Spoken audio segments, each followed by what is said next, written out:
আমরা মোবাইলটা নিয়ে জেট স্কিতে যাওয়ার সাহস সত্যি বলছি পাইনি, কারণ যে হারে জেট স্কি গুলো সবাই চালাচ্ছিল, বাই চান্স মোবাইল যদি হাত থেকে ছিটকে পড়ে যায় আর শেষ, ওখানেই শেষ, আর কোনোদিনও পাওয়া যাবে না।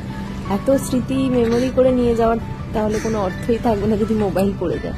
যাই হোক, তবুও সমুদ্রের মাঝখানে গিয়ে মনে হচ্ছিল, মাঝখানে না মানে অনেকটা দূরে গিয়ে মনে হচ্ছিল ইস মোবাইলটা যদি থাকতো একটু ছবি টবি তুলতাম।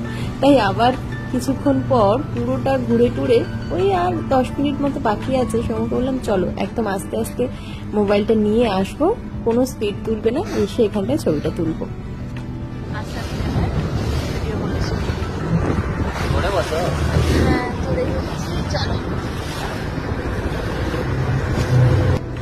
এইবার আমরা মোবাইলটা নিয়ে চলে এসেছি। প্রচন্ড ভয় লাগছিল আমার, লিটারালি হাত পা কাঁপছিল মোবাইলটা নিয়ে যখন আমি ফটোগ্রাফিটা করছি।